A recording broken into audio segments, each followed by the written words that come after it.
अस्सलाम वालेकुम। Autism and speech delay, ये दो इस तरह के इश्यूज़ हैं जो कि बहुत ज़्यादा प्रिवेल कर रहे हैं आजकल। मुझे नहीं पता था कि मैं कभी इस चीज़ के बारे में बात करूँगी या नहीं करूँगी, बट मुझे इतने ज़्यादा मैसेजेस आ रहे हैं, इतने ज़्यादा कमेंट्स आ रहे हैं कि मुझे ऐसा लगता है शायद मुझे कि अगर मैं इधर भी किसी की हेल्प कर सकूँ तो मैं डेफ़िनेटली, क्योंकि मैंने ये प्लेटफ़ॉर्म इसी मकसद के लिए कि मैं जिस लेवल पे जिसकी हेल्प कर सकूँ मैं करूँ।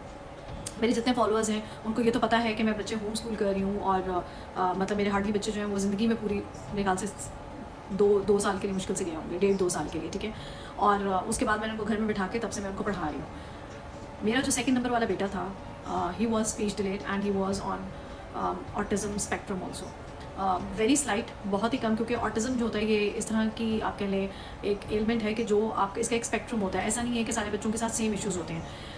चूँकि मेरे फादर खुद एक डॉक्टर हैं तो उन्होंने बहुत जल्द ये चीज़ नोट करनी शुरू कर दी थी। He was hardly I guess 2.5-3 years old, कि he used to walk on his toes, ठीक है। एक तो अपनी टोज़ पे वॉक करता था, फिर उसके बाद एकदम से बैठा-बैठा कंप्लीटली ज़ोन आउट हो जाता था।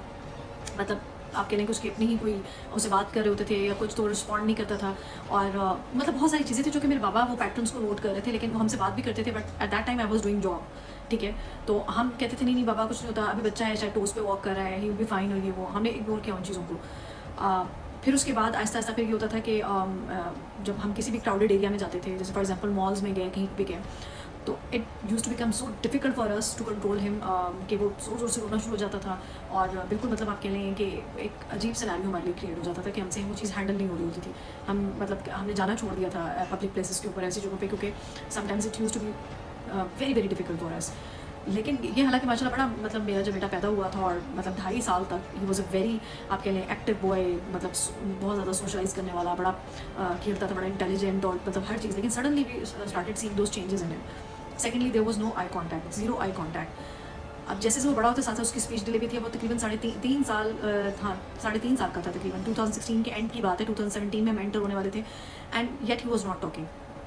अच्छा, दैट वाज़ द पॉइंट जब मुझे लोगों ने इर्द-गिर्द के लोगों ने कहा, यार ये तो 4 साल का होने वाला है, अभी तक ये बात नहीं करता, मतलब बहुत छोटी-छोटी चीज़ें। फॉर एग्जांपल इसने पानी पीना होता था तो इशारा करता था, मामा मामा बोलता था, बाबा बोलता था, छोटे-छोटे स्मॉल वर्ड्स। एंड मतलब कि आप बाय दैट टाइम मेरा जो बड़ा बेटा था वो माशाल्लाह पूरे-पूरे इंग्लिश उर्दू दोनों में कन्वर्स करता था हमारे साथ प्रॉपर, मतलब जब वो इस एज ग्रुप में था। तो these were not even broken sentences that I am talking about it, these were just words, okay. तो वो मतलब ज़्यादा सिंबॉलिक लैंग्वेज होती थी जिससे हमसे कन्वर्स करके, और मैं इसकी वो बात पूरी कर देती थी। ज़ाहिर है मैं तो माँ थी, मुझे समझ आ जाती थी। ये वीडियो बहुत लंबी हो जाएगी, इसलिए आप लोग इसको एंड तक देखें, आप लोगों को बहुत हेल्प होगा इसको, क्योंकि माशाल्लाह he is completely normal boy. जब तक अब मैं किसी को नहीं बताती कि he had that issue in the past, nobody beliefs it, ठीक है।